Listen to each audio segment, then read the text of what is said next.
The flames crackled against the darkness of the Missouri night, and Samuel Reston pulled his horse to a sudden halt when he saw the figure huddled near the dying campfire, the glint of iron chains catching the firelight like a terrible warning. He had been riding for 3 days straight, driving a small herd of cattle from his ranch outside St. Louis to a buyer in Kansas City, and exhaustion had settled deep into his bones until this moment when every nerve in his body suddenly came alive with alarm. The woman was barely conscious, her wrists bound in heavy shackles that looked like they belonged in some medieval dungeon rather than the civilized year of 1875, and her dress was torn and stained with dirt and what might have been blood. Samuel dismounted quickly, his boots hitting the hard, packed earth with a soft thud as he approached cautiously. The campfire had burned down to embers, suggesting whoever had left her here had been gone for hours, maybe longer. His hand instinctively moved to the revolver at his hip, but he forced himself to relax when he saw no signs of anyone else nearby. The woman stirred slightly as he drew closer, her eyes fluttering open with obvious effort. "Please," she whispered, her voice hoarse and broken, "please help me." Samuel knelt beside her, his heart clenching at the desperation in her voice and the absolute terror in her dark eyes. She was young, perhaps 22 or 23, with long brown hair that hung in tangled waves around her pale face. But it was her condition that made him catch his breath in shock and fury. She was heavily pregnant, her belly round and full beneath the torn fabric of her dress, and the chains that bound her wrists were attached to a thick iron stake driven deep into the ground. "Who did this to you?" Samuel asked, his voice tight with barely controlled anger. He examined the chains, looking for a lock or some way to free her quickly. "My husband," she said, and then she started to cry, soft, broken sobs that shook her whole body. "He said I was carrying the devil's child. He said I needed to be punished for my sins. He left me here to die." Samuel felt rage flood through him, hot and fierce. He had seen a lot of cruelty in his 30 years of life, had witnessed the worst that men could do to each other during the war that had torn the nation apart just 10 years ago. But this level of evil directed at a pregnant woman made his blood boil. He pulled a small set of tools from his saddlebag and went to work on the locks that held the chains in place. "What is your name?" he asked gently, trying to keep her focused and calm while he worked. "Delilah," she said softly. "Delilah Grant." "Well, Delilah Grant, my name is Samuel Reston, and I promise you that no harm is going to come to you anymore. I am going to get you out of these chains, and then I am going to take you somewhere safe." The lock finally gave way with a satisfying click, and Samuel carefully removed the heavy shackles from her raw, bleeding wrists. Delilah gasped in relief, cradling her injured arms against her chest. Samuel could see deep bruises and cuts where the iron had bitten into her skin, evidence that she had been struggling against her bonds for quite some time. "Can you stand?" Samuel asked, offering his hand. Delilah tried to push herself up, but her legs buckled beneath her. Samuel caught her quickly, supporting her weight with one strong arm around her waist. She was trembling, whether from cold, fear, or exhaustion he could not tell. "Probably all three. How long have you been out here?" Samuel asked as he helped her toward his horse. 2 days, I think," Delilah said weakly. "Maybe 3. I lost track of time. He left me water and a piece of bread, but nothing since yesterday morning." Samuel felt another surge of fury at the man who could abandon his pregnant wife in such a cruel manner. He helped Delilah onto his horse, then swung up behind her, keeping one arm securely around her waist to steady her. She leaned back against him gratefully, and he could feel her exhausted relief in the way her body sagged against his chest. "Where are we going?" Delilah asked as Samuel turned his horse back toward St. Louis. "My ranch," Samuel said. "It is about 15 miles from here. You need food, water, and medical attention. Once you are stronger, we can figure out what to do next." Delilah did not argue. She seemed to have used up all her remaining strength just staying conscious. Samuel urged his horse into a steady walk, not wanting to jostle her too much in her condition. The night was cool and clear, with a million stars scattered across the dark sky like diamonds on black velvet. Under different circumstances, it would have been beautiful. Now it just felt ominous, as if the darkness itself was hiding terrible secrets. They rode in silence for a long time. Samuel kept checking on Delilah, making sure she had not lost consciousness. She remained awake, though barely, her breathing shallow and her body tense with pain. He could feel the occasional movement of the baby against his arm where it rested around her waist, and the reality of the situation hit him again. This was not just about saving one person. There were 2 lives depending on him now. Why would he do this? Samuel asked quietly, more to keep Delilah talking than because he expected a rational answer. What could possibly justify treating you this way? Delilah was quiet for so long that Samuel thought she might not answer. When she finally spoke, her voice was filled with bitter pain. He found a letter from another man, an old friend from before I was married. It was completely innocent, just news about his family and asking how I was doing. But Marcus saw it and became convinced that I had been unfaithful, that the baby was not his. Was it his child? Samuel asked, then immediately regretted the question. It was none of his business and it should not matter either way. Yes, Delilah said firmly. I never betrayed him. Never even thought about it, but he would not listen to reason. He said I was a whore and a liar. He said he was going to leave me out there until God passed judgment on me. If I lived, then maybe I was telling the truth. If I died, then I got what I deserved. Samuel shook his head in disgust. That is not how God works, and your husband is a coward and a monster. He was not always like this, Delilah said softly. When we first married 3 years ago, he was kind and gentle, but something changed in him over time. He became suspicious and angry. He started drinking more. He accused me of things I never did. I tried to leave once, but he found me and brought me back. He said if I ever tried to leave again, he would kill me. He will not get the chance, Samuel said grimly. I will make sure of that. They arrived at Samuel's ranch just as dawn was breaking over the horizon, painting the sky in shades of pink and gold. The ranch was modest but well-maintained, with a sturdy 2-story house, a large barn, and several corrals for horses and cattle. Samuel had built most of it himself over the past 5 years, carving out a life from the rough Missouri wilderness through sheer determination and hard work. He helped Delilah down from the horse and carried her into the house. His housekeeper, Mrs.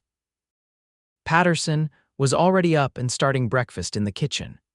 She was a widow in her 50s who had worked for Samuel for the past 2 years, keeping his house clean and cooking his meals in exchange for a small salary and a room of her own. She took one look at Delilah and immediately sprang into action. Merciful heavens, Mrs. Patterson exclaimed, rushing forward. What happened to this poor girl? I found her chained up out by Miller's Creek, Samuel explained as he helped Delilah into a chair. She has been out there for days without proper food or water. She needs care immediately. Mrs. Patterson nodded briskly, her motherly instincts taking over. I will draw a bath and tend to those wounds. You go fetch Dr. Harrison from town. Tell him it is urgent. Samuel hesitated, not wanting to leave Delilah alone, but he knew Mrs. Patterson was right. Delilah needed proper medical attention, especially given her advanced pregnancy. He nodded and headed back outside, mounting his horse again despite his own exhaustion. The ride into St. Louis took nearly an hour, and by the time Samuel reached Dr. Harrison's office on Market Street, the town was coming alive with morning activity. Merchants were opening their shops, and people were heading to work or running errands. St. Louis had grown considerably since the end of the war, becoming a major hub for westward expansion and commerce. The streets were busy with wagons and horses, and the air smelled of coal smoke from the factories along the river. Dr. Harrison was a competent physician in his 40s who had served as a battlefield surgeon during the war. He listened to Samuel's explanation with growing concern, then quickly gathered his medical bag and followed Samuel back to the ranch. They made the return trip in record time, both men pushing their horses hard. When they arrived, Mrs. Patterson had already cleaned Delilah up and put her to bed in the guest room upstairs. Delilah looked better with clean clothes and her hair brushed, but she was still pale and weak. Dr. Harrison examined her thoroughly, checking her wounds, listening to her heart and lungs, and carefully assessing the condition of the baby. She is severely dehydrated and malnourished. Dr. Harrison announced after completing his examination. Her wrists will heal, but she needs rest, good food, and plenty of water. As for the baby, it seems healthy enough, though the stress she has been under could cause complications. She should be on bed rest for at least a week, maybe longer. Will she be all right? Samuel asked, surprised by how much the answer mattered to him.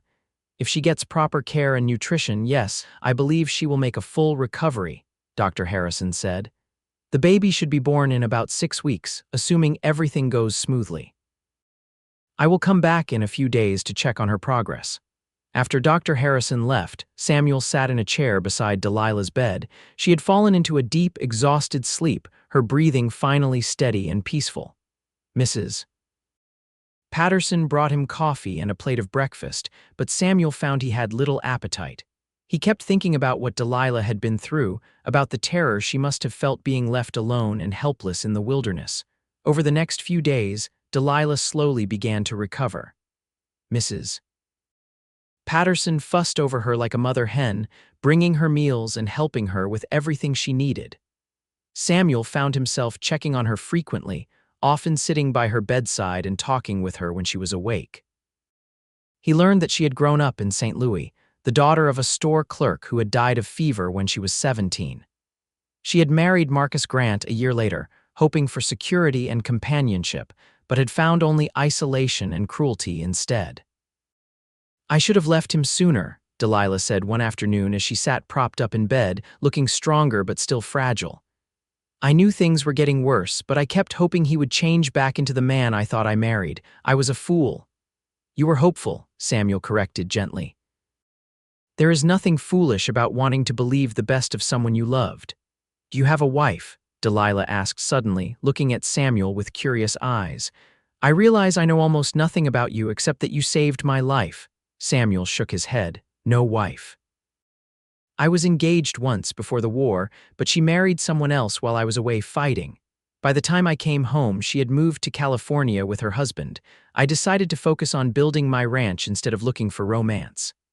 That must have been hard, Delilah said softly. It was at the time, Samuel admitted. But looking back, I think maybe it was for the best. We were young, and I am not sure we really knew each other well enough to make a marriage work. I just wish she had told me her feelings had changed before I spent 2 years writing letters and dreaming about our future together. They talked for hours that afternoon, sharing stories about their pasts and their dreams for the future. Samuel found himself drawn to Delilah's strength and resilience. Despite everything she had been through, she had not lost her essential kindness or her hope for a better life. She was intelligent and thoughtful, with a quiet sense of humor that emerged as she grew more comfortable around him.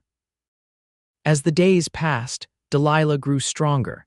She was able to get out of bed and move around the house, though Mrs. Patterson insisted she not overexert herself. Samuel found excuses to be near her, showing her around the ranch and introducing her to his horses and cattle. She seemed fascinated by everything, asking questions about how he managed the land and the animals. I always wanted to learn about ranching, Delilah confessed one morning as they stood by the corral watching the horses. My father worked in a store his whole life, and Marcus had a position at a bank. I never got to spend time outdoors or learn practical skills. Everything was always about appearances and propriety. I could teach you, Samuel offered. If you want to learn, I mean. About the ranch and how things work, Delilah's face lit up with genuine pleasure. I would like that very much. So Samuel began teaching her about ranch life. He showed her how to care for the horses, how to mend fences, how to read the weather and predict when rain was coming. Delilah proved to be a quick learner, absorbing information like a sponge and asking thoughtful questions. Samuel found himself looking forward to these teaching sessions more than anything else in his day. It was during one of these afternoons, about 2 weeks after Samuel had found her, that Delilah suddenly gasped and grabbed his arm.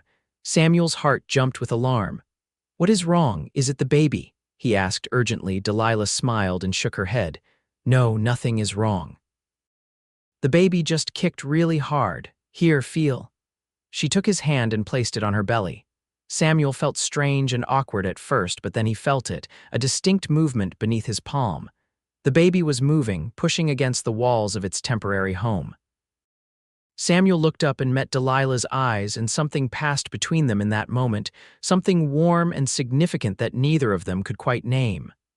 "That is amazing," Samuel said softly, keeping his hand where it was. "I have never felt anything like that before." "Neither had I until a few months ago," Delilah said. "It is strange and wonderful at the same time, like there is a whole other person inside me getting ready to come into the world." "Are you scared?" Samuel asked. "About the birth, I mean." "Terrified," Delilah admitted, "but also excited. Despite everything that has happened, despite how this child was conceived and all the pain Marcus caused, I still want this baby. I still love it already, more than I thought possible." Samuel felt a surge of admiration for her courage. "You are going to be a wonderful mother," he said with conviction. As the weeks continued to pass, Samuel found his feelings for Delilah growing deeper and more complicated. He had never planned on falling in love with anyone, especially not a married pregnant woman he had rescued from certain death. But love did not ask for permission or wait for convenient circumstances. It simply happened, slowly and inevitably, like the changing of the seasons. He tried to hide his feelings, not wanting to make Delilah uncomfortable or pressure her in any way. She had been through enough without having to deal with his romantic complications. But it was getting harder to maintain the pretense of simple friendship when every time he saw her smile, his heart beat faster, and every time she laughed at something he said, he felt like he could conquer the world. Mrs. Patterson noticed, of course. She did not say anything directly, but Samuel caught her watching them with a knowing smile on several occasions. One evening, after Delilah had gone to bed, Mrs. Patterson cornered him in the kitchen. "You are in love with her," she stated matter-of-factly, not bothering to phrase it as a question. Samuel considered denying it, but what was the point? "Is it that obvious?" he asked wearily. "To someone who knows you well, yes," Mrs. Patterson said. "The question is, what are you going to do about it?" "Nothing," Samuel said firmly. "She is married and she is about to have a baby. The last thing she needs is me declaring my feelings and making everything more complicated." "Her husband tried to murder her," Mrs. Patterson pointed out. "I think that marriage is effectively over, regardless of what the law might say about it." "Maybe so, but that is a decision Delilah has to make for herself," Samuel said. "I will not pressure her or try to take advantage of her vulnerable situation. If she wants to stay here after the baby is born, she is welcome to for as long as she likes. If she wants to leave and start a new life somewhere else, I will help her do that, but I will not push my feelings on her." Mrs. Patterson looked at him with a mixture of exasperation and fondness. "You are a good man, Samuel Reston, too good for your own good sometimes. But I hope you know that Delilah cares for you too. I see the way she looks at you when you are not watching." Samuel felt a flicker of hope at those words, but he pushed it down firmly. He could not afford to get his hopes up, not when there were so many complications and uncertainties ahead. The next morning, Samuel's fragile peace was shattered when Marcus Grant showed up at the ranch. Samuel was working in the barn when he heard shouting from the direction of the house. He dropped the tools he was holding and ran outside, his hand instinctively moving to the revolver he always wore when working on the ranch. A man he did not recognize was standing in the yard, facing off against Mrs. Patterson, who had positioned herself firmly in the doorway of the house. "Where is my wife?" the man was yelling. "I know she is here. I have been asking around town and people said Samuel Reston brought a pregnant woman to his ranch a few weeks ago. That is my wife and I want her back." Samuel approached quickly, his face hard and his jaw set. "You must be Marcus Grant," he said coldly. Marcus spun around to face him. He was a thin man in his late 20s with dark hair and wild eyes that spoke of desperation and barely controlled fury. He looked like he had been drinking, and his clothes were rumpled and dirty, as if he had been sleeping rough for days. "That is right," Marcus said aggressively, "and you are the man who stole my wife. I want her back right now, or I swear I will have the law on you for kidnapping and harboring a runaway." "I did not steal anyone," Samuel said, his voice dangerously quiet. "I found a woman chained up and left to die. I saved her life. If you want to involve the law, we can certainly do that." I am sure the sheriff would be very interested to hear about how you shackled your pregnant wife and abandoned her in the wilderness." Marcus's face went red with anger. "She deserved it. She betrayed me. She is carrying another man's child." "That is a lie, and you know it," Samuel said. "But even if it were true, nothing justifies what you did. You tried to kill her. You are no husband. You are a criminal and a coward." Marcus reached for something in his coat, and Samuel immediately drew his revolver, pointing it steadily at Marcus's chest. "Do not," Samuel warned. "Whatever you are reaching for, it is not worth dying over." Marcus froze, his hand still inside his coat. For a long moment, the two men stared at each other, tension crackling in the air like electricity before a thunderstorm. Then Marcus slowly withdrew his hand empty. "You cannot keep her from me," Marcus said, his voice shaking with rage and something that might have been tears. "She is my wife. That gives me rights, legal rights. No matter what you think of me or what you think I did, she belongs to me by law." Before Samuel could respond, Delilah's voice rang out from the doorway. "I do not belong to anyone." Everyone turned to look at her. She was standing beside Mrs. Patterson, one hand resting on her swollen belly and her chin raised defiantly. She looked pale but determined, her dark eyes blazing with a strength that had been buried but not destroyed by weeks of abuse and trauma.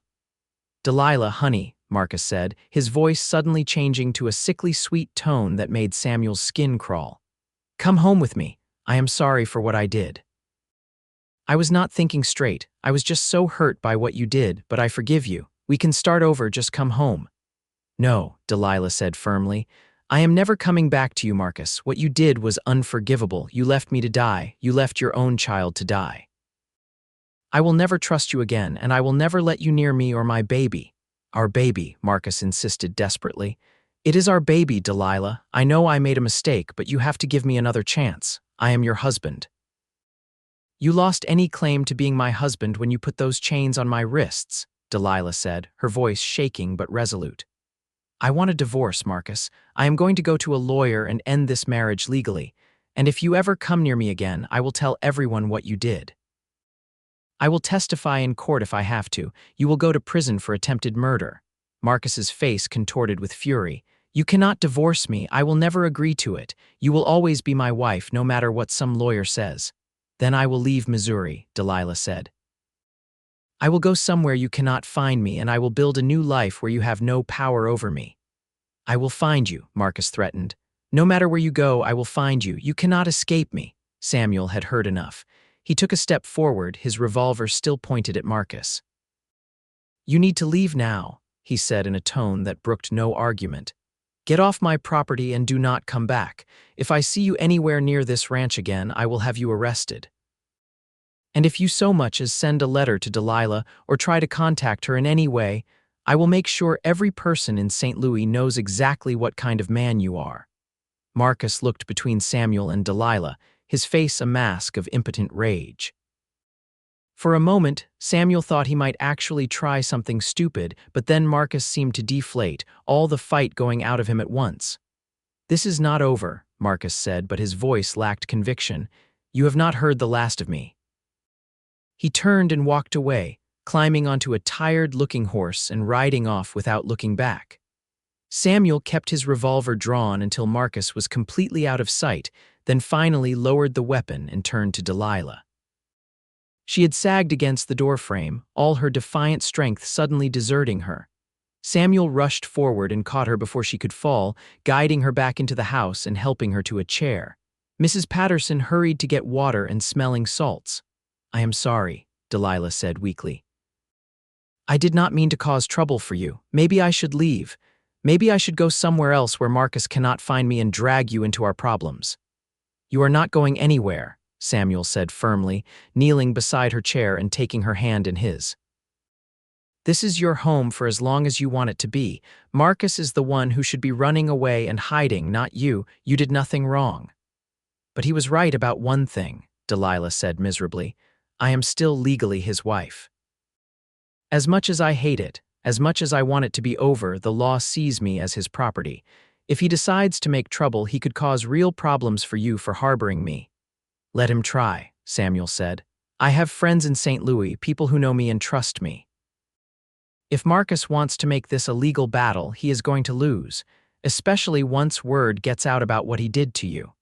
Over the next few days, Samuel made good on his promise. He rode into town and spoke to his lawyer, a sharp-minded man named Theodore Walsh, who had helped Samuel with various legal matters related to the ranch. Walsh listened to the story with growing outrage and immediately agreed to help Delilah seek a divorce. The laws regarding divorce are complicated in Missouri, Walsh explained when he came to the ranch to meet with Delilah. You will need to prove that your husband committed acts of extreme cruelty or attempted to take your life. Given the circumstances you described, I believe we have a strong case. However, these proceedings can take months, sometimes even years, to finalize. I do not care how long it takes, Delilah said. I just want to be free of him, Walsh nodded. I will file the necessary papers and begin the process. In the meantime, I strongly advise you to stay somewhere safe where your husband cannot easily reach you. She is staying here, Samuel said, in a tone that made it clear the decision was not up for debate. As Walsh predicted, the divorce proceedings moved slowly through the legal system. Marcus initially tried to contest the divorce, but when Walsh began gathering testimony from neighbors who had witnessed Marcus's violent behavior, and when Dr. Harrison agreed to testify about Delilah's condition when Samuel found her, Marcus's lawyer advised him to stop fighting. Still, the wheels of justice turned at their own pace, and it would be many months before the divorce was finalized. Meanwhile, life at the ranch continued. Delilah's pregnancy progressed, and as she grew larger and more uncomfortable, Samuel found himself worrying about her constantly. He made sure she had everything she needed, brought her books to read when she was confined to bed rest, and spent every evening talking with her about everything and nothing. It was during one of these quiet evenings, about a week before the baby was due, that things between them finally changed. They were sitting on the porch, watching the sunset paint the sky in brilliant shades of orange and purple. Delilah was rocking gently in a chair that Samuel had brought out for her, one hand resting on her belly as she often did now. I have been thinking, Delilah said quietly, about what I am going to do after the baby is born. I cannot stay here forever, living on your charity. You have already done so much for me. Too much, really. Samuel felt his heart clench with sudden panic. You are not a charity case, he said firmly, and you can stay here as long as you want. Forever if that is what you choose. But why? Delilah asked, turning to look at him with those dark, searching eyes. Why would you want a woman with a baby living in your house permanently? It does not make sense, Samuel, unless... She trailed off, and the silence stretched between them, heavy with unspoken words and feelings. Samuel knew this was the moment. He could either tell her the truth or let her leave, possibly forever, and spend the rest of his life wondering what might have been. Unless I am in love with you, Samuel said quietly, which I am. I know the timing is terrible, and I know you have every reason to never want to trust another man again after what Marcus did to you, but I cannot let you leave without telling you how I feel. I love you, Delilah. I think I started falling in love with you the moment I saw you by that fire, so brave and strong even when you were at your most vulnerable. And every day since then, I have fallen a little more deeply in love with everything about you. Delilah stared at him, her eyes wide with surprise and something else, something that looked like hope. You love me, she whispered. Even though I am carrying another man's child, even though I come with so much baggage and complications. I love you because of who you are, not in spite of it, Samuel said. And as for the baby, I already love that child too. I have felt him kick. I have watched you talk to him and sing to him. How could I not love someone who is part of you? Tears were streaming down Delilah's face now, but they were not tears of sadness. I love you too, she said, her voice breaking with emotion. I have been so afraid to admit it, even to myself. I thought maybe what I was feeling was just gratitude or dependence, but it is more than that. So much more. You make me feel safe and valued and cherished in a way I have never felt before. You see me as a person, not as property or a burden. I love you, Samuel Reston, with my whole heart. Samuel stood up and crossed to her chair, kneeling beside it so he could look directly into her eyes. Then stay, he said. Not as a guest or someone I'm helping out of obligation. Stay as the woman I love as my partner. When your divorce is final, marry me. Let me be a father to your child and a husband to you. Let me spend the rest of my life showing you what real love looks like." "Yes," Delilah said, laughing and crying at the same time. "Yes, 1,000 times yes." Samuel leaned forward and kissed her, gently at first and then with more passion as she responded. It was a kiss full of promise and hope, a kiss that spoke of new beginnings and second chances. When they finally pulled apart, both of them were smiling, their faces glowing with happiness. 1 week later, Delilah went into labor. It started in the early hours of the morning with subtle contractions that gradually grew stronger and closer together. Mrs. Patterson immediately took charge, sending Samuel to fetch Dr. Harrison while she helped Delilah prepare for the long ordeal ahead. Samuel rode harder than he ever had in his life, pushing his horse to its limits to reach town and bring the doctor back as quickly as possible. Dr. Harrison was used to being summoned at odd hours and had his medical bag packed and ready within minutes. The ride back to the ranch felt like it took forever, with Samuel imagining all sorts of terrible complications and scenarios. When they arrived, Delilah was in the bedroom upstairs, pacing slowly around the room while Mrs. Patterson supported her. Her face was flushed with effort, and she was breathing heavily, but she managed a weak smile when she saw Samuel. "I am all right," she assured him, though another contraction hit her a moment later and made her gasp in pain. Dr. Harrison examined her quickly and announced that everything was progressing normally, but that it would likely be several more hours before the baby arrived. He suggested Samuel wait downstairs, but both Delilah and Mrs. Patterson insisted he stay. Delilah wanted him there, and Samuel would not have left even if she had asked him to.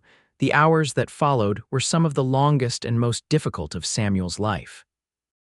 He had faced down armed bandits, survived battles during the war, and endured countless hardships while building his ranch. But nothing had prepared him for the helpless feeling of watching someone he loved in such pain. He held Delilah's hand, wiped the sweat from her forehead, and murmured words of encouragement and love while Mrs. Patterson and Dr. Harrison attended to the medical aspects of the birth. Finally, as the sun was setting on what had been one of the longest days of his life, Delilah gave one final, tremendous push and a baby's cry filled the room. "It is a boy," Dr. Harrison announced, holding up a squirming, red-faced infant. "A healthy baby boy." Delilah was crying and laughing at the same time as the doctor placed the baby in her arms. Samuel looked down at the tiny person they had all been waiting for and felt his heart swell with an emotion so powerful, it nearly overwhelmed him. The baby had a shock of dark hair and was waving tiny fists in the air while crying lustily. "He is perfect," Delilah whispered, looking down at her son with absolute adoration. Then she looked up at Samuel with tears streaming down her face. "Do you want to hold him?" Samuel nodded, not trusting himself to speak. Delilah carefully transferred the baby into his arms, and Samuel looked down at the small, precious life he was cradling. The baby had stopped crying and was looking up at him with unfocused eyes, as if trying to figure out who this person was who was holding him so carefully. "Hello there, little one," Samuel said softly. "Welcome to the world. I promise you that you are going to be loved and protected every single day of your life." The baby made a small, gurgling sound, and Samuel felt something shift inside him, a sense of connection and responsibility that was both terrifying and wonderful. This might not be his child by blood, but in his heart, this baby was already his son. Over the next few days, Delilah recovered from the birth with the resilience that seemed to define her character.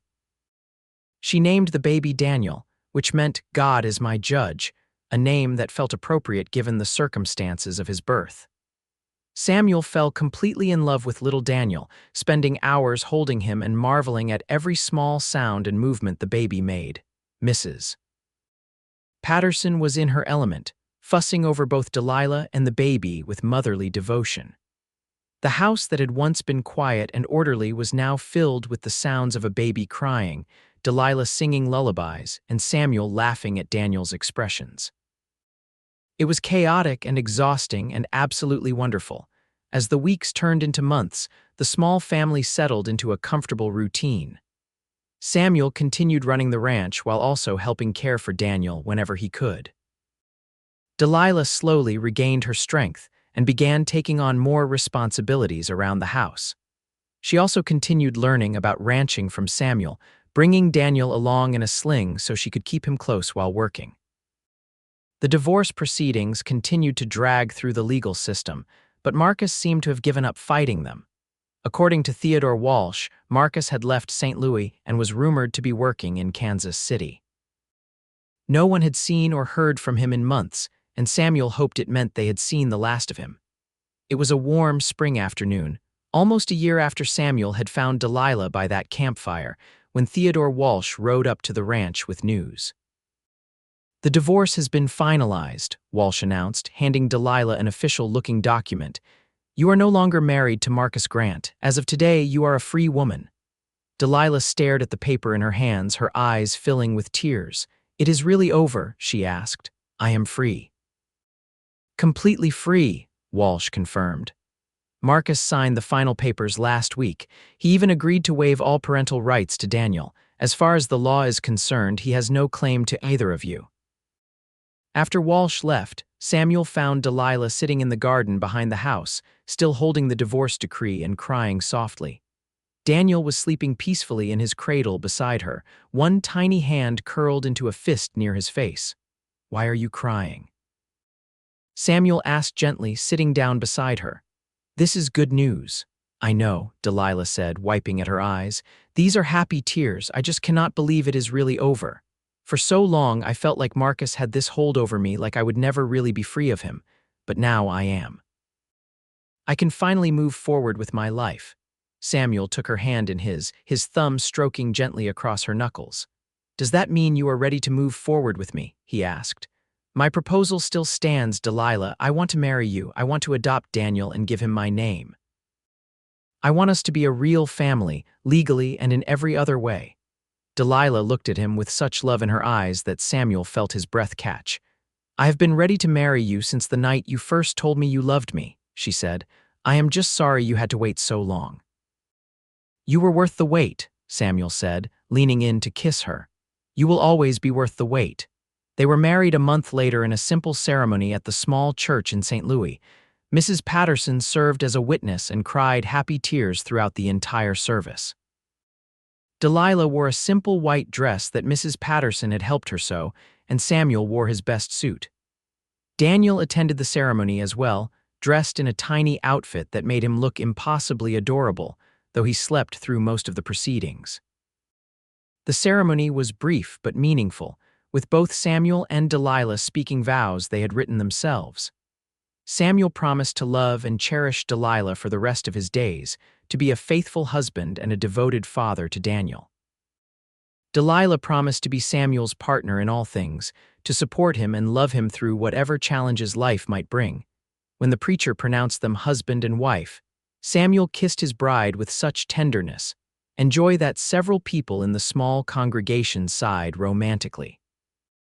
It was a moment of pure happiness, unmarred by any shadow of the past or worry about the future. After the ceremony, they held a small celebration at the ranch.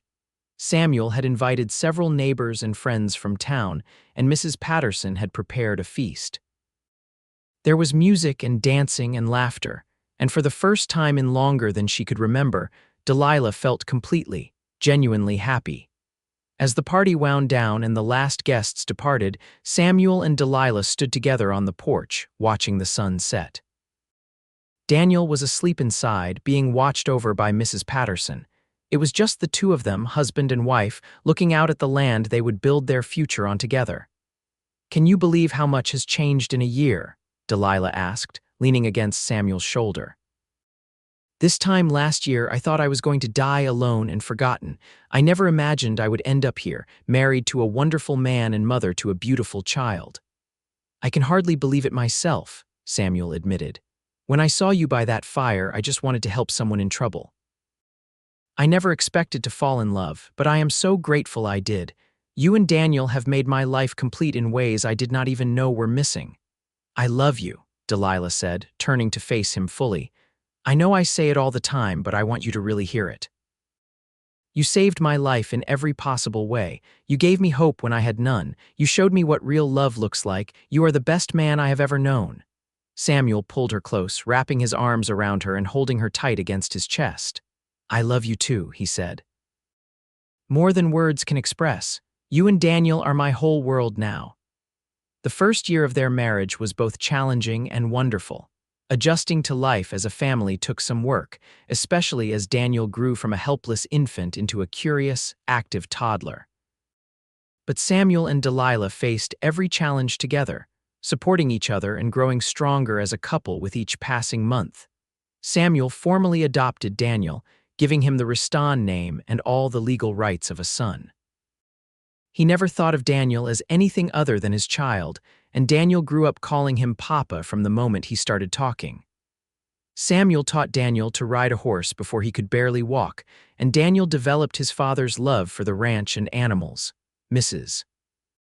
Patterson remained with them, becoming less of a housekeeper and more of a beloved grandmother figure to Daniel and a trusted friend to both Samuel and Delilah.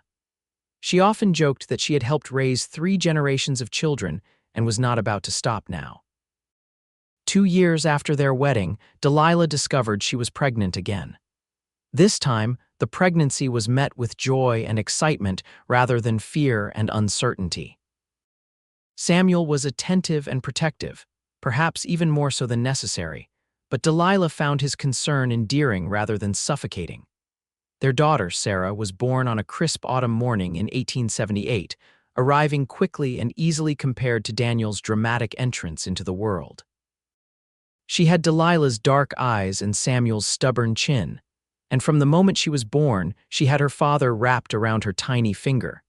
Daniel, now 3 years old, was fascinated by his baby sister and wanted to help with everything. He would bring her toys, sing to her in his childish voice, and watch over her crib like a devoted guardian. Watching her 2 children together, Delilah often felt overwhelmed with gratitude for how her life had turned out. The ranch prospered over the years.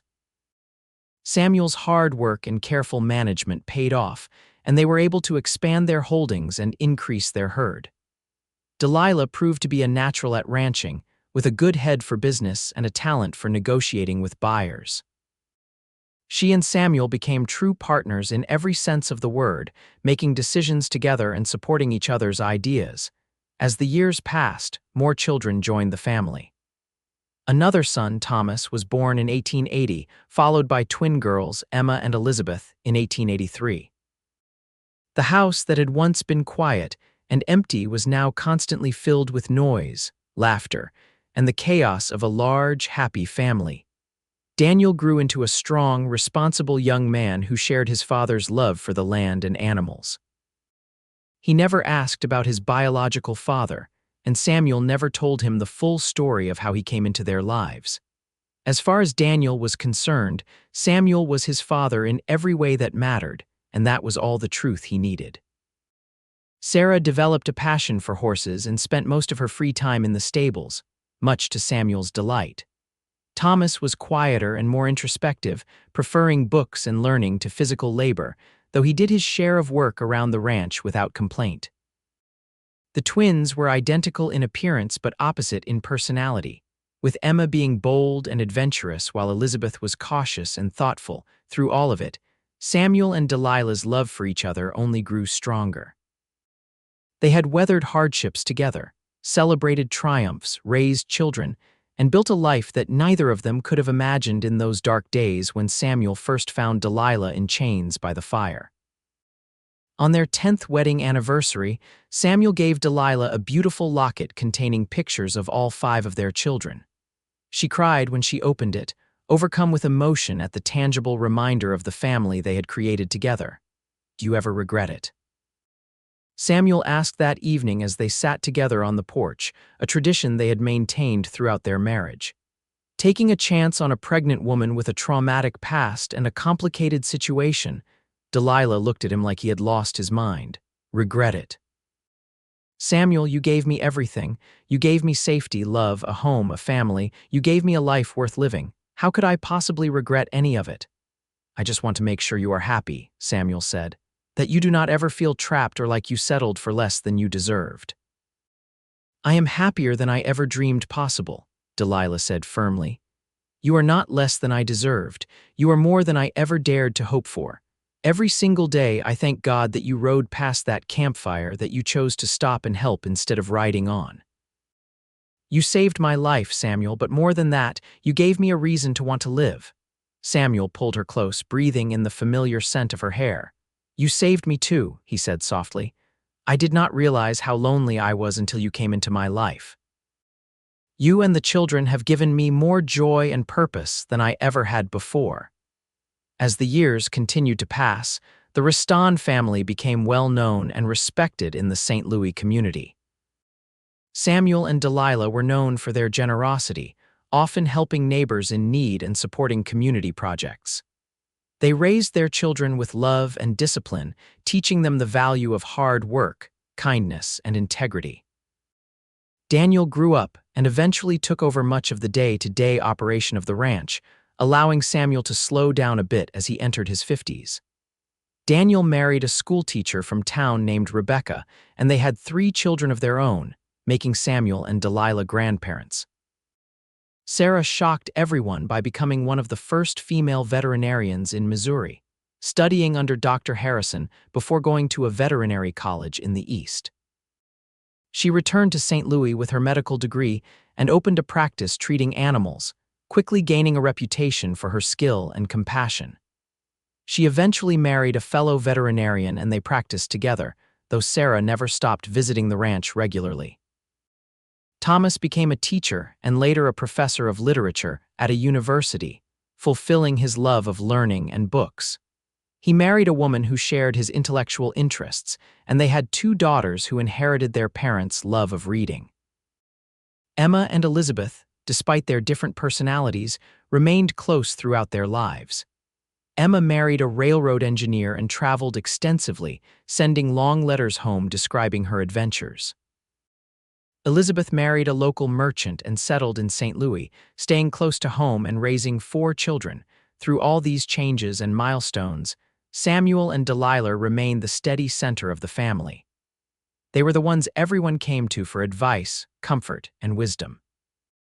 Their love story became a family legend, though the more difficult details were softened over time, especially when telling the story to the younger grandchildren. Mrs. Patterson lived well into her 80s, remaining a part of the Reston household until the end. When she passed away peacefully in her sleep, the entire family mourned her loss. She was buried in the family plot on the ranch, with a headstone that read, "Beloved friend and grandmother to all." As Samuel and Delilah grew older together, they often talked about how unexpected and wonderful their life had turned out. Samuel, now in his 60s with silver threading through his dark hair, still looked at Delilah with the same love and admiration he had felt when he first realized he loved her. Delilah, though her dark hair had turned mostly gray and her face showed the gentle lines of age and laughter, was still beautiful in Samuel's eyes. She had never lost the strength and courage that had helped her survive the worst moments of her life, and she had passed those qualities on to her children and grandchildren.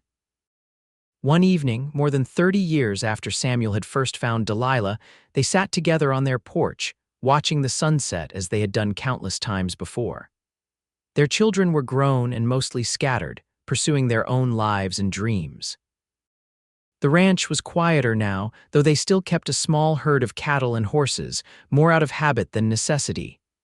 "Do you remember that night when I proposed to you?" Samuel asked, taking Delilah's hand in his. "Right here on this porch before Daniel was born." "Of course I remember," Delilah said, squeezing his hand.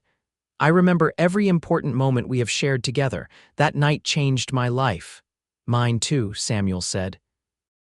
"I often think about how different things might have been if I had ridden a different path that night, if I had decided to make camp somewhere else instead of stopping at Miller's Creek." "But you did not," Delilah said gently. "You were exactly where you were supposed to be at exactly the right time. I truly believe that, Samuel. Our meeting was not an accident, it was meant to be." "I believe that too," Samuel agreed, "and I would do it all again in a heartbeat. every moment, every challenge, every joy. All of it led us here to this life we built together. They sat in comfortable silence for a while, holding hands and watching the stars begin to appear in the darkening sky. Delilah leaned her head on Samuel's shoulder, and he rested his cheek against her hair. "I love you," Delilah said softly. "I have loved you for over 30 years, and I will love you for however many years we have left." "I love you too," Samuel replied, "always and forever." The seasons continued to change, and the years continued to pass. Samuel and Delilah celebrated their 40th wedding anniversary surrounded by their children, grandchildren, and even a few great-grandchildren. It was a joyous occasion filled with food, music, and stories about the family's history. Daniel stood up at the celebration and gave a toast to his parents. "My father taught me what it means to be a man of honor," he said, his voice thick with emotion. "He taught me that real strength lies in compassion, and that true courage means standing up for what is right, even when it is difficult. My mother taught me resilience and hope, and that love can heal even the deepest wounds." Together, they built not just a ranch or a business, but a family founded on love, respect, and unwavering commitment to each other. We are all blessed to be part of their legacy. Everyone raised their glasses in agreement, and Samuel and Delilah looked around at the faces of their descendants, seeing their own features reflected in these younger versions. It was a powerful moment, realizing how one act of compassion so many years ago had rippled out to create all these lives and futures. Samuel and Delilah lived well into their 70s, blessed with relatively good health and sharp minds. They remained active on the ranch, though at a slower pace, and they cherished every moment they had together. They knew that their time was precious and finite, and they were determined to make the most of every day. When Samuel finally passed away at the age of 78, it was peacefully in his sleep with Delilah by his side. She held his hand as he took his last breath, and though her heart broke at losing him, she was grateful that he had not suffered and that they had been together until the very end. Delilah lived for another 5 years after Samuel's death, surrounded by her loving family. She often sat on the porch where she and Samuel had spent so many evenings together, talking to him as if he were still there beside her. She told him about the grandchildren's accomplishments, about the changes on the ranch, about how much she missed him, and how much she was looking forward to seeing him again. When Delilah finally passed away at the age of 82, she was buried beside Samuel in the family plot on the ranch. Their headstones were simple but meaningful, with both names and the inscription, "United in life, united in eternity," a love story for the ages. The Reston family continued to thrive long after Samuel and Delilah were gone. The ranch remained in the family for generations, with Daniel's descendants continuing to work the land and raise cattle and horses. The story of how Samuel had found Delilah in chains by a dying fire, and how their love had transformed both their lives became a cherished family legend, passed down from generation to generation as an example of courage, compassion, and the redemptive power of love. Great-grandchildren who never met Samuel and Delilah still spoke their names with reverence and told their story with pride. The locket Samuel had given Delilah on their 10th anniversary became a family heirloom, eventually displayed in a place of honor in the ranch house as a symbol of the family's origins and values. In St. Louis, there were still people who remembered Samuel Reston as a fair and honest rancher, a man of his word who treated everyone with respect. They remembered Delilah as a strong, intelligent woman who overcame terrible circumstances to build a beautiful life. Together, Samuel and Delilah had shown that love could triumph over cruelty, that hope could emerge from despair, and that one person's choice to help another could change the course of multiple lives. The house that Samuel had built with his own hands continued to stand on the ranch, weathered by time but still solid and welcoming. The porch where Samuel and Delilah had sat together so many evenings remained a favorite gathering place for the family, a spot where generations came to think, talk, and dream. In the barn, there was a small plaque that Daniel had placed there many years after his parents' deaths. It read simply, in memory of Samuel and Delilah Reston, who proved that the greatest adventures begin with a single act of kindness. The land itself seemed to hold the memory of their love, in the rustling of the grass in the wind, in the gentle lowing of the cattle, in the proud snorts of the horses.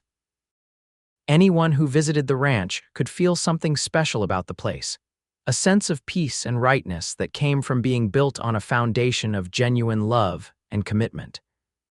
Sarah, in her later years, wrote a book about her parents' story, carefully researching the details and interviewing family members to get everything right.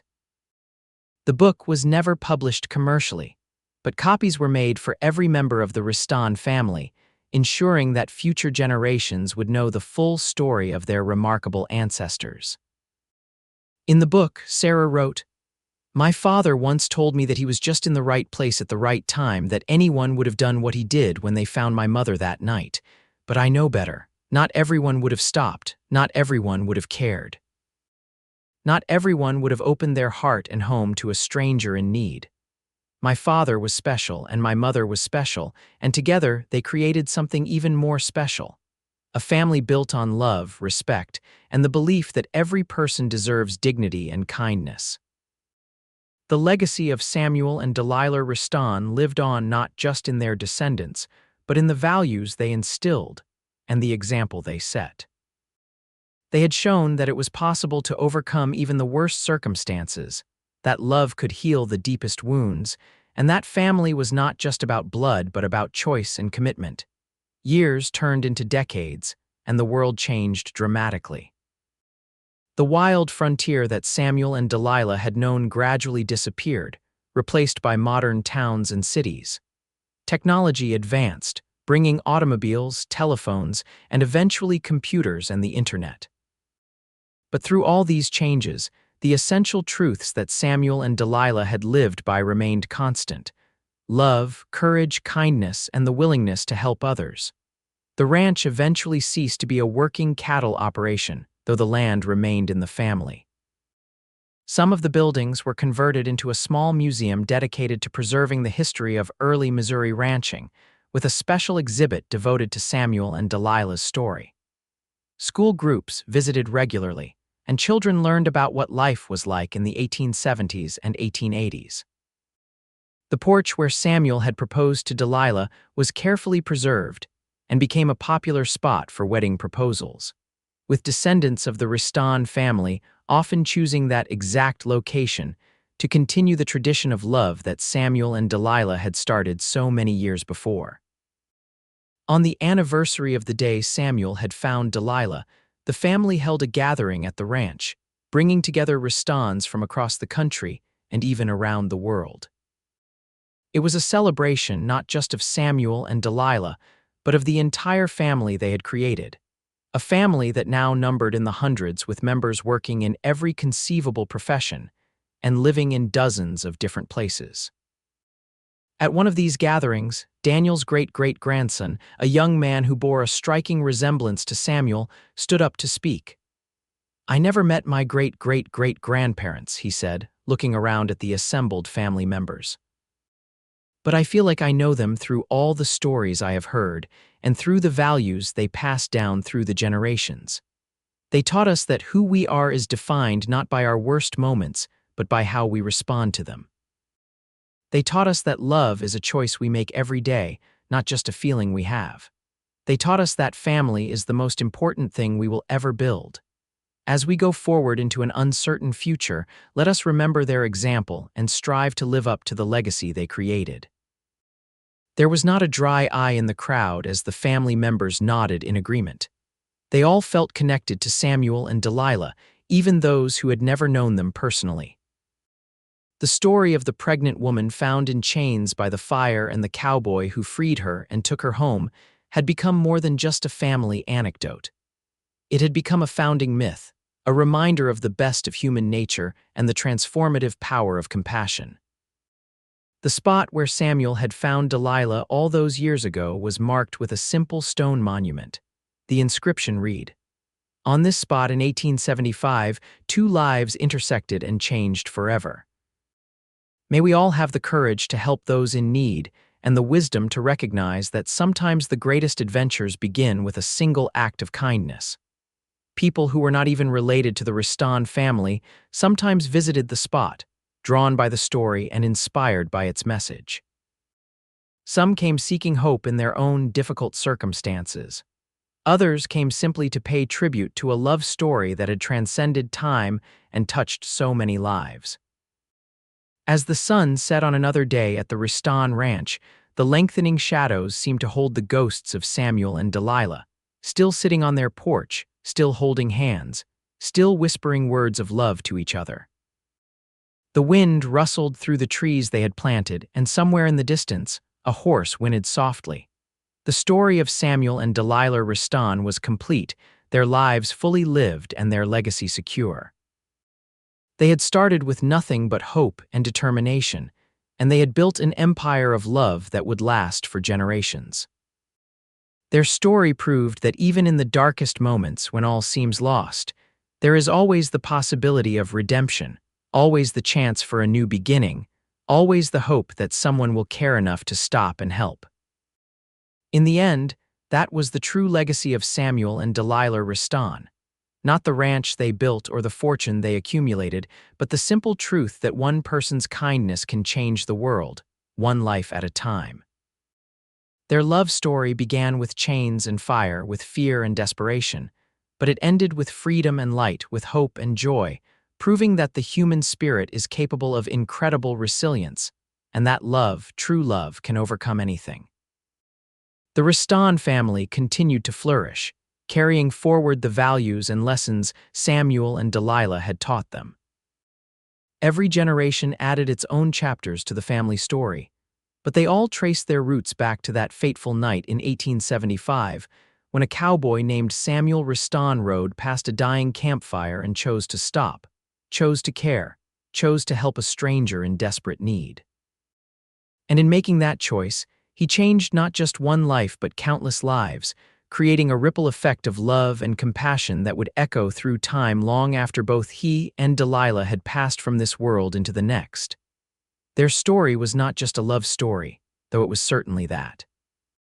It was also a testament to the power of human decency, the importance of standing up for what is right, and the incredible things that can happen when we open our hearts to others. As darkness fell over the ranch and the stars began to emerge in the vast Missouri sky, everything was peaceful and right. The story was complete, the circle closed, and the legacy secure. Samuel and Delilah Reston had lived, loved, and left the world a better place than they found it. What more could anyone ask from a life well lived?